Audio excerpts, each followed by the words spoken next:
My name is Nathan Carter. I'm 32, the youngest of three siblings, and if you'd met me a decade ago, you would have met someone completely different, timid, uncertain, and constantly trying to prove myself to people who never gave me a real chance. Back then, I was the family joke. My sister, Amanda, was the corporate superstar, always dressed in power suits and armed with quick sarcasm. My brother, Caleb, ran with the tech crowd, coding genius, founder of some failed apps but still praised for his vision.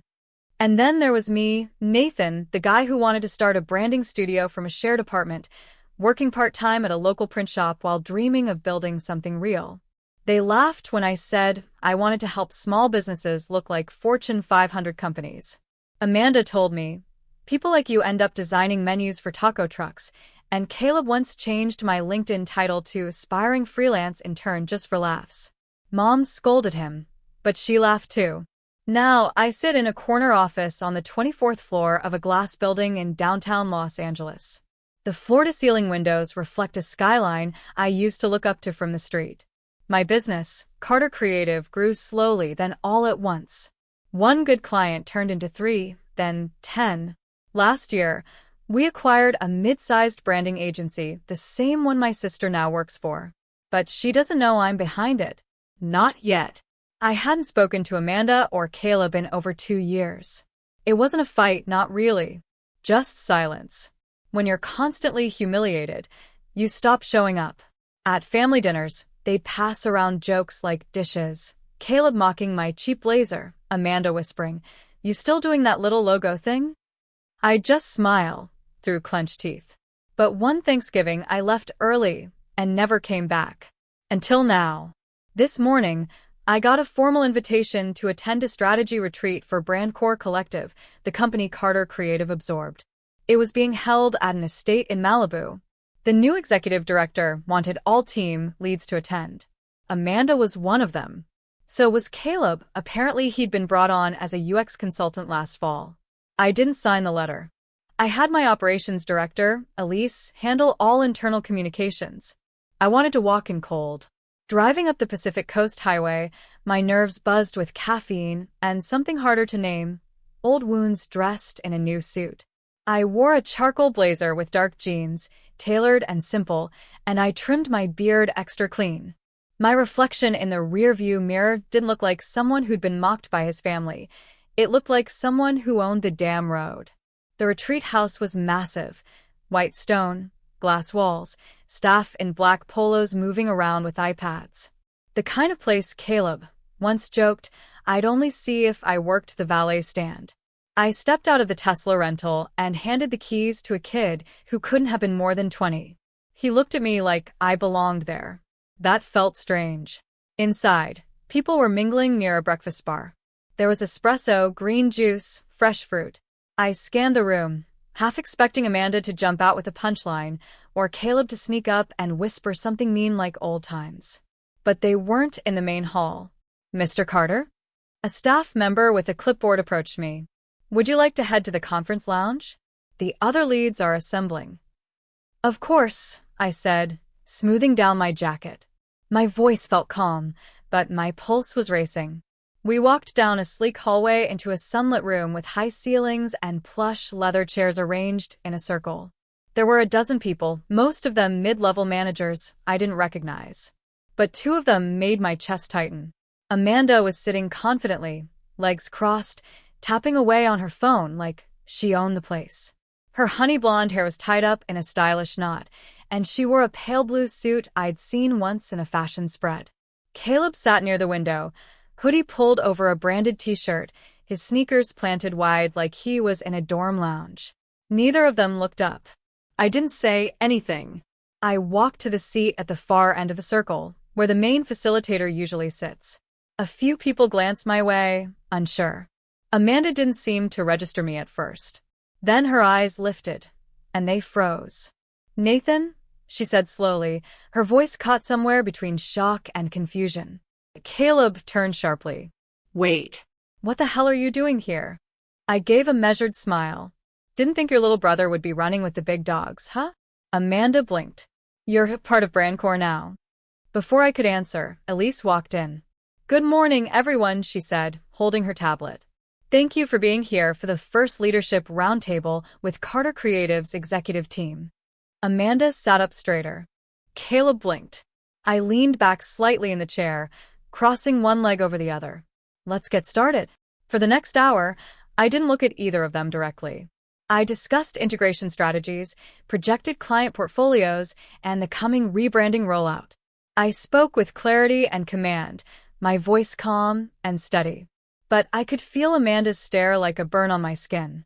Caleb stopped doodling on his notepad. During a break, I walked out to the garden. The morning air smelled like sea salt and rosemary. A hummingbird hovered over a lavender bush. Footsteps behind me. I didn't know you were involved in a merger. Amanda's voice came sharp and quiet. I turned. You mean the acquisition? She folded her arms. That's what you're calling it. That's what it was. I met her gaze. Brandcore was underperforming. We took advantage. She looked like she'd been slapped. Caleb joined a second later, holding a coffee cup he hadn't touched. So you're the new boss? Not new, I said. Just unexpected. Amanda laughed. Bitterly. Is this a joke? Is this revenge? I shrugged. Does it feel like a joke? They both stared at me like they didn't recognize me. And honestly, maybe they didn't. Because I wasn't the boy they left behind. I wasn't the sibling they mocked anymore. I was the man who now held the keys to their professional futures. But the real twist? That wasn't the strangest part yet. Because later that afternoon, I found something in the admin drive that changed everything. A hidden file. A document labeled Exit Plan Carter. And it wasn't created recently. It was dated 3 years ago. I didn't open the document right away. I just stared at the file name, Exit Plan Carter, feeling my heartbeat slow to a dull, heavy thud. The timestamp didn't lie. It was created 3 years ago, back when Brandcore was still climbing out of debt, before the merger talks had even begun. And before Amanda and Caleb knew I'd built Carter Creative into something real. I closed my laptop carefully, like any sudden movement might shatter the fragile illusion of control I was holding together. The voices in the conference lounge were muffled by the thick glass door. I could hear Amanda's laughter now. Too loud, too bright, the way she always sounded when she was nervous. I stepped back into the room, trying to decide whether to act like nothing had happened or to drag them both out into the hallway and demand an explanation. But as I scanned the faces, Amanda scrolling her phone, Caleb whispering something to a junior designer, the others making polite small talk, I hesitated. Confrontation was what they expected from me. A meltdown. A tantrum.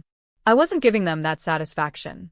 So I forced a smile and said, let's pick this up in 20 minutes.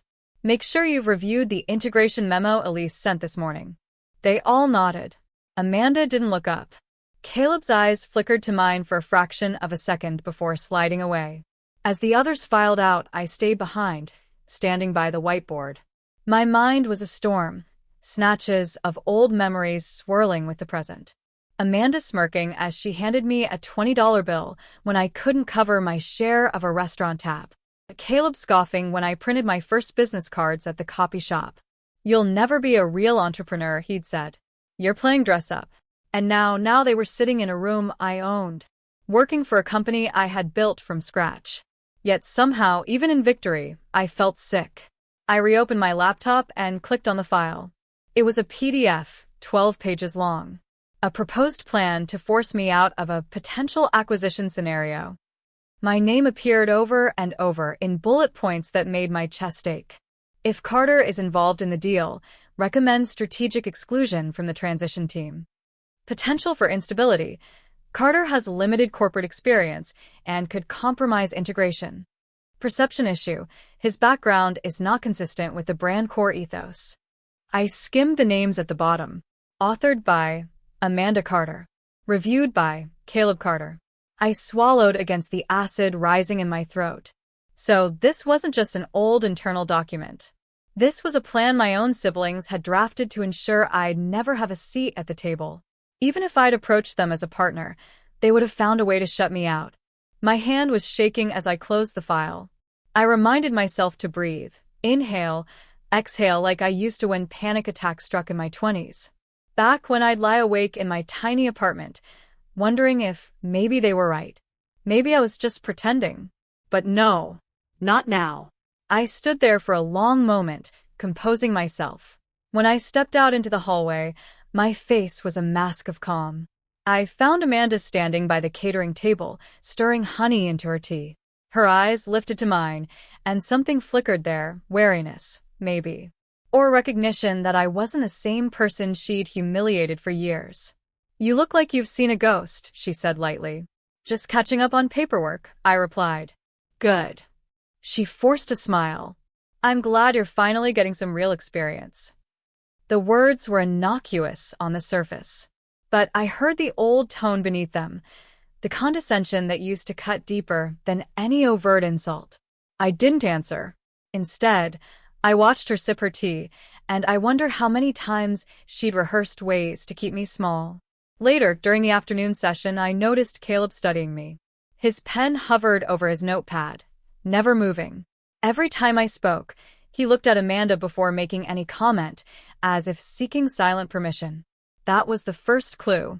The second came when we broke into smaller workgroups. I'd assigned Caleb to a UX task force, something simple, something he couldn't twist into a power play. But when I passed by the breakout room, I heard his voice low and sharp through the cracked door. "Told you he'd try to make us look incompetent," he was saying. "Just let me handle this. He doesn't get how this place really works." A pause. Another voice, someone I didn't recognize. "Are you sure? He's the one signing off on the budget." Caleb's voice turned brittle. "He's still Nathan. He's just playing at being in charge." I moved away before they could see me.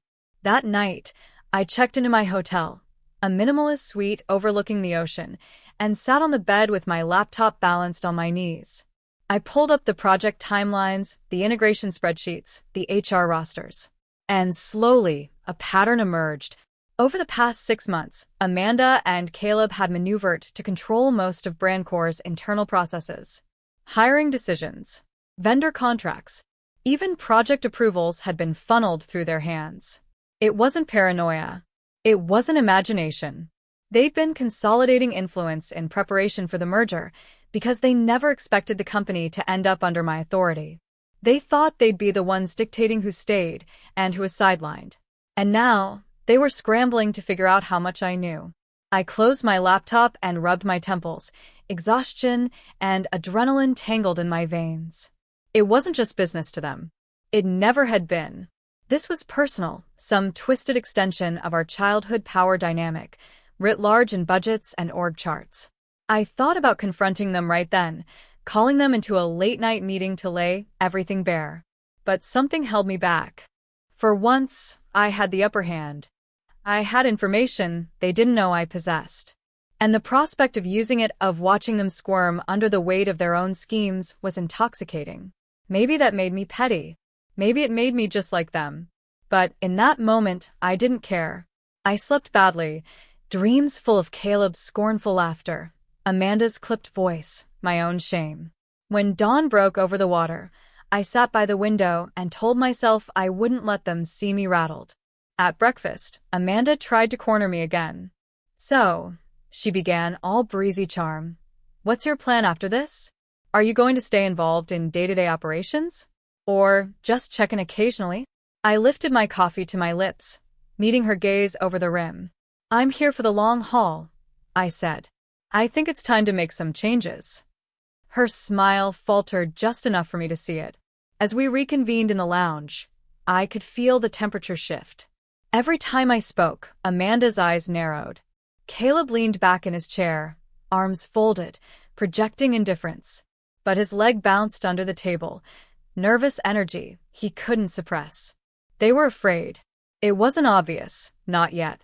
But I'd learned to read them better than anyone. And that fear, it was the third clue. By midday, I knew what I was going to do. I wouldn't confront them outright. Not yet. First, I would observe. I would document. I would let them believe I was still catching up, still playing at leadership. And when the moment was right, I'd make sure they understood exactly who I had become. I ended the session early, citing strategic realignment reviews. Elise nodded in quiet understanding. She knew me well enough not to ask questions in front of everyone. As I gathered my papers, Caleb's voice came from behind me. "You know," he said, too casually, "it's not too late to let more experienced hands steer this transition. Nobody would blame you." I turned to face him, feeling something in my chest settle into place, like the last piece of a puzzle. "I appreciate your concern," I said softly, "but I think I'll manage." And in his eyes, I saw it, an unmistakable flicker of something close to dread. It was only then I realized this wasn't the first time he'd tried to edge me out of something I'd built. And it wouldn't be the last. The rest of that day moved in slow motion. Meetings, presentations, polite smiles. It all blurred together under the steady thrum of adrenaline that pulsed behind my ribs. Every time I glanced at Amanda and Caleb, I saw not just my siblings, but two architects of a plan to keep me small. And now they were trying to figure out if I'd already read their blueprint. After the final session adjourned, I slipped away before either of them could corner me again. I didn't want their explanations yet. I needed to see everything for myself first. So I returned to my hotel suite, ordered black coffee I barely touched, and opened my laptop. I spent the next 6 hours combing through internal files, contracts, email archives, archived Slack messages. I'd hired a transition oversight team months earlier to ensure compliance, but I never thought to look for evidence of personal betrayal. Until now. The clues were everywhere once I knew how to see them. 6 months before the acquisition, Amanda had proposed a departmental restructure that would have effectively locked out any outside oversight. She'd framed it as efficiency. Caleb had signed off, noting it would streamline communications and minimize redundant approvals. The language was polished, professional, and chilling in its intention. They weren't just securing their jobs. They were preparing for a day when I might come knocking, and they wanted to make sure I'd find no door left open. And then I found the emails. They were buried in a nested folder of old transition documents. A string of messages between Amanda, Caleb, and Brancor's previous COO. Each exchange carefully worded, but the message was unmistakable. "Nathan is not equipped to lead an organization of this scale. We should consider options to neutralize any leverage he might claim. His track record is more hobbyist than professional. We should avoid any scenario where he becomes the face of the merger." I leaned back in my chair, staring at the screen while the room seemed to tilt gently. For a moment, I could almost see my 24-year-old self, the kid who'd spent nights teaching himself Photoshop and Sketch, designing logos for $50 because it was all he could get. The kid who'd swallowed every insult they threw, thinking maybe if I worked harder, they'd respect me. I'd been so sure that success would be the salve, that if I built something undeniable, they'd finally see me as worthy. But reading those emails, I realized something I should have known all along. Nothing I built was ever going to be enough for them. That was the moment of truth, not the merger, not the title, not the corner office. It was this understanding that the people closest to me had never really wanted me to rise above them. They needed me beneath them to feel secure. I closed the laptop with a deliberate finality and stood up. My hands were steady. My heart was not. I walked to the balcony, the cold night air rushing against my face, and tried to breathe through the storm in my chest. The waves below crashed against the rocks in a rhythm that sounded like accusation. "You knew," they seemed to say. "You always knew." And I had. Somewhere deep, I'd felt it every time Amanda's praise came wrapped in condescension, every time Caleb laughed at my ambition. But I'd buried that knowledge, convinced that I was just too sensitive, too desperate to be accepted. I stayed out there until the wind numbed my face. Then I went inside, poured the cold coffee down the sink, and called Elise. Her voice came on the line, soft but alert. "Nathan, I need you to set up a private meeting tomorrow morning," I said. "Just me, Amanda, and Caleb. No one else." A pause. "Understood." "And Elise?" "Yes. Make sure the conference room is locked before we arrive." Another pause. "Will do." I ended the call and sat on the edge of the bed. My reflection in the window looked unfamiliar. older, sharper. Someone who had waited too long to confront the truth. I slept for 3 hours and woke before dawn. My mind was clear in a way it hadn't been in years. I dressed carefully. A dark suit, white shirt, no tie. Authority without pretense. I wanted no armor beyond my certainty. The drive to the retreat house was silent. I didn't play music. I didn't rehearse what I would say. I knew that when the time came, the words would find me. When I arrived, Elise met me at the entrance. She didn't ask questions. She simply handed me a folder, her expression solemn. "Everything you requested," she said. "Thank you," I murmured. Inside the main lounge, a few employees were gathering, but I ignored them. I walked straight to the conference room and waited. The minutes stretched long and taut. My palms were damp, but I kept them flat on the table. At precisely 8 a.m., Amanda appeared in the doorway, followed by Caleb. Both wore the same carefully neutral expressions I'd seen them use in board meetings. Amanda glanced around the empty room. "Where is everyone?" "They're not invited," I said. Caleb frowned. "What's this about?" I didn't answer. I waited until Elise closed the door behind them and the latch clicked shut. Then I looked up and said, very quietly, "Sit down." They obeyed, though Amanda tried to disguise it as casual compliance. I slid the folder across the table. Amanda's hand hovered over it, but didn't touch it. "What's this?" she asked, her voice steady. "You know what it is," I said. Caleb's gaze darted to her, then back to me. I opened the folder myself, revealing the printed emails, the exit plan document, the signatures, the timeline that traced their scheme from conception to execution. For a long moment, no one spoke. The only sound was the distant hum of the ocean through the windows. Finally, Amanda cleared her throat. "Nathan, we were protecting the company. You have to understand." "Protecting it from me?" I asked softly. She looked away. Caleb leaned forward, his expression hardening. "You think you're some kind of savior? You got lucky. You leveraged a few clients into a buyout. That doesn't mean you know how to lead." I held his gaze. "You're right about one thing," I said. "I'm not a savior." I tapped the papers between us. "But I am the one holding your future in my hands." Amanda flinched. Caleb's jaw worked, as if he were fighting the urge to spit out something cruel. I stood slowly, placing both palms flat on the table. My voice was calm, almost gentle. "I read everything. I know exactly how you positioned yourselves.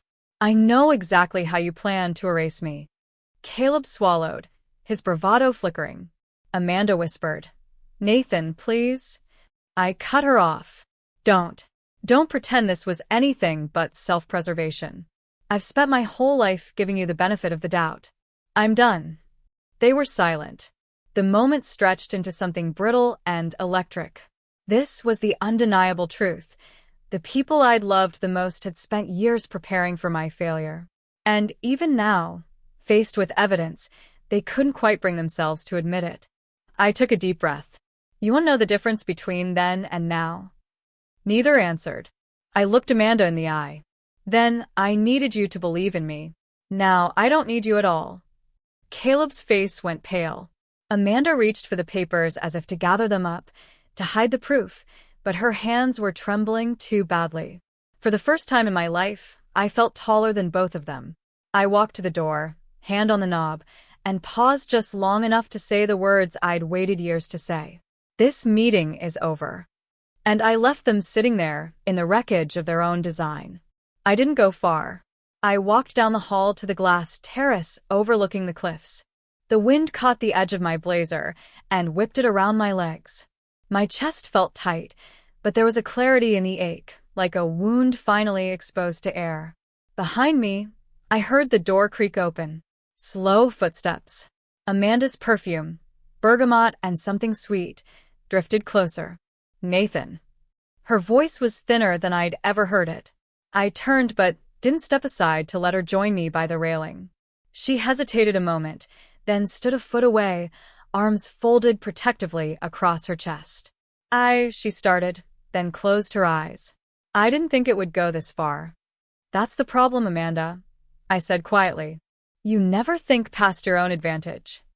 Her mouth pressed into a hard line. I was trying to protect what we'd built. We. My laugh sounded brittle in the wind. You were protecting your position. Caleb was protecting his ego. Don't pretend any of this was for me. She looked down. I'm sorry. The words hung there between us, hollow. Sorry doesn't change what you did, I said. It doesn't change that you wrote me off before I ever had a chance. She swallowed, her gaze flicking to the conference room where Caleb was still inside, probably pacing like a trapped animal. He thinks you'll fire us both, she whispered. And what do you think? Amanda lifted her chin. I think you want to, but you won't. Her certainty irritated me in a way that was almost familiar. It was the same tone she'd used when we were kids, and she'd say, You'll cave. You always do. This time, I let the silence answer her. Caleb appeared in the doorway then, his face pinched with resentment. He didn't even try to hide it. You've made your point, he snapped. You humiliated us. Are you happy now? I turned to face him fully. You think this is about humiliation? That's exactly what this is, he shot back. Some twisted revenge because you couldn't handle a little criticism years ago. A little criticism?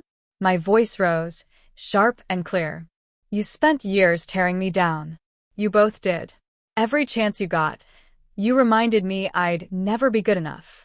Amanda winced but didn't argue. Caleb sneered. So what? You think you're better than us now because you bought a company? No, I said, my voice steady. I don't think I'm better. I think I finally see you for who you are. For a second, no one spoke. The surf roared in the background, a distant applause or condemnation. I couldn't tell which. Then Amanda stepped forward. Nathan, we were wrong. But please, don't throw everything away. We can still make this work. Caleb's jaw clenched, but he didn't contradict her. That told me everything about how desperate they were. I looked at them. Two people who had shaped so much of my life with their small cruelties, and felt something I hadn't expected. Pity. You spent all that time trying to keep me small, I said softly. And you never realized you were making yourselves smaller. Amanda's eyes filled with tears. Caleb looked away. Just when I thought there was nothing left to say, Amanda spoke again, her voice breaking. It wasn't only us. I frowned. What are you talking about? She hesitated, then glanced over her shoulder to be sure no one was listening. It was Dad, she whispered. He pushed us to keep you out. He said you'd embarrass the family if you failed. The words landed like a blow. I took a step back. For a moment, I couldn't find air. Caleb wouldn't meet my eyes. He thought you were a liability, he muttered. He told us not to help you. All the old memories rewound in my mind. Dad's disappointment when I dropped out of grad school, the lectures about real careers, the times he told me to let the grown-ups handle the serious work. Suddenly, it all made sense. Amanda wiped her eyes. We believed him. We thought we were protecting you from failure. I stared at them, my heart thudding in my ears. And for the first time, I understood this wasn't just about ambition or jealousy. It was about fear. Fear they'd inherited from a man who never believed any of us were enough on our own. Caleb finally looked up. So, what happens now? I studied them both. The wind whipped across the terrace, cool and salty. I don't know, I admitted. But in that moment, I realized something more important. Whatever came next, it would be on my terms, not theirs. And for the first time in my life, I didn't feel small. The day after that confrontation, I checked out of the hotel before dawn. I didn't leave a note. I didn't say goodbye. As I drove back along the Pacific Coast Highway, the sky slowly shifted from black to a tender gray, the first sliver of sun igniting the waves in flashes of pale fire. The dashboard clock read 5:42 a.m. My phone buzzed every few minutes. Amanda's calls, Caleb's texts, Elise's polite inquiries about whether I planned to return for the final sessions. I ignored them all. I needed distance to think. For hours, I drove up the coastline without stopping until Malibu blurred into Ventura and the cliffs gave way to long stretches of empty sand. Eventually, I pulled over near a deserted beach access lot and sat in silence, letting the engine tick cool while gulls circled overhead. I replayed everything: Amanda's tears, Caleb's rage, the revelation about Dad. Each memory pressed against me like a bruise I couldn't stop prodding. Some part of me had always known Dad was behind it. I'd sensed it in the clipped tone he used whenever I talked about my business, the faint disappointment in his eyes when he'd visit my cramped office. But hearing it spoken out loud, he thought I would humiliate them all, had crystallized something I couldn't unsee. No matter how much I'd achieved, in their eyes, I was always going to be the child fumbling in the shadows of their expectations. And yet, the other truth was this: I no longer needed their approval.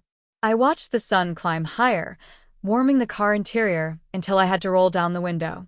The air smelled clean, salty, untouched by the stale politics of boardrooms and family scripts. I was free to decide what happened next. When I finally drove back into the city that afternoon, I felt lighter than I had in years. I parked outside Carter Creative's main office and sat for a moment, staring up at the familiar building. The glass facade reflected the sky, as if reminding me that no matter how much we think we control, the world is always bigger than our small ambitions. Inside, the reception area hummed with quiet efficiency. Elise met me at the elevator, her expression carefully neutral. "They're both here," she said softly. "Waiting in conference 3. I nodded. "Should I have them escorted out?" "No," I said. "I'll handle it." The walk down the corridor felt surreal, like stepping into a story I'd read too many times. But when I opened the conference room door, Amanda and Caleb looked smaller than I'd ever seen them.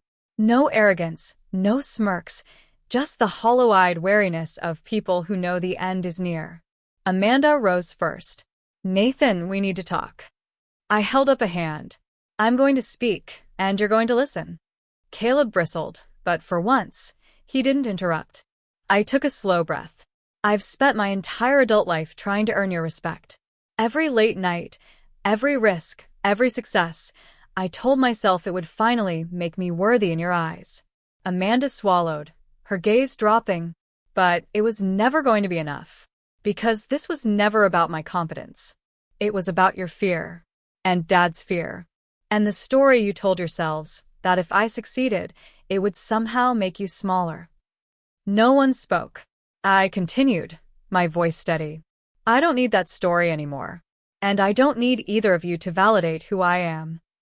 Caleb finally met my eyes, and for the first time in years, there was no scorn in his expression, only a raw confusion.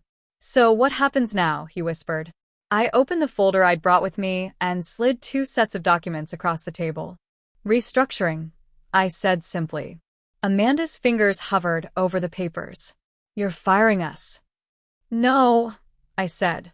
"I'm giving you a choice.